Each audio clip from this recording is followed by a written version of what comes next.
Bangla cooking চ্যানেলে সবাইকে স্বাগত। দেখতে দেখতে গরম পড়ে গেল আর খুবই স্বাস্থ্যকর রেসিপি আপনাদের সঙ্গে আমি শেয়ার করব। এই গরমে কিন্তু এই রেসিপিটা সবার পক্ষে ছোট থেকে বড় খুবই উপকারী এবং স্বাস্থ্যকর।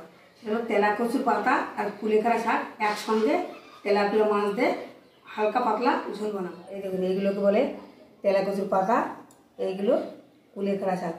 আনাচে কানাচে হয়ে থাকে, কিন্তু মাছ দিয়ে রান্না করলে খেতে খুবই ভালো লাগে। তেলাপিয়া মাছ, এটা ছোটো একটা গ্লাস কাপ না কি বলে সেই মাছ, দু রকমই মাছই আছে। তা মাছে এখন লবণ হলুদ মাখিয়ে নেব, লবণ হলুদ খুব ভালো করে মাখিয়ে নেব।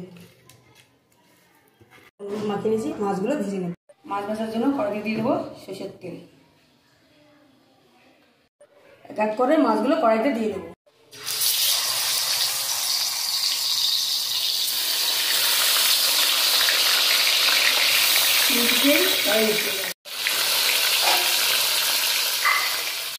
ভাজা হয়ে গেছে, উল্টে দেবো।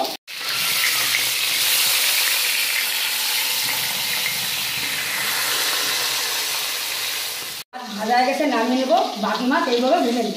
মাছগুলো একবারে ভেজে নিয়েছি। কিছু মাছ আমি ভাজা রেখেছি, গরম গরম ভাতে মাছ ভাজা খেতে বেশ লাগে। আর কিছু মাছ আমি তরকারির মধ্যে দেবো। আসলে এখন তরকারিটা বসাবো, ফোড়ন দেবো গোটা জিরে, আলু, কাঁচা লঙ্কা দিয়ে দেবো, লবণ, হলুদ, খুব ভালো করে ভেজে নেব। আলুগুলো ভালো করে ভেজে নিয়েছি। ওই পরিমাণ মতো জল দেবো, জলটি বেশি করে দেবো, পাতলা ঝোল হবে। তরকারিটা এখন ঢাকা দিয়ে দেবো 10 মিনিটের জন্য। তরকারিটা বেশ কিছুক্ষণ ঢাকা দিয়ে দিলাম। আলুগুলো সিদ্ধ হয়েছে কি দেবো, আলুগুলো সিদ্ধ হয়ে শাকগুলো দিয়ে দেবো।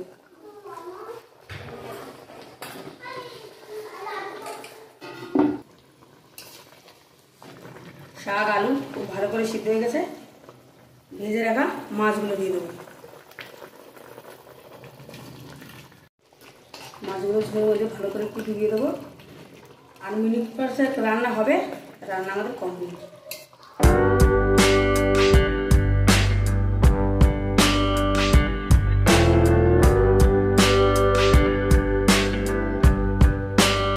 কুলেখাড়া শাক দিয়ে, তেলাকচু শাক দিয়ে তেলাপিয়া মাছের ঝোলটা রান্না করা হয়ে গেছে।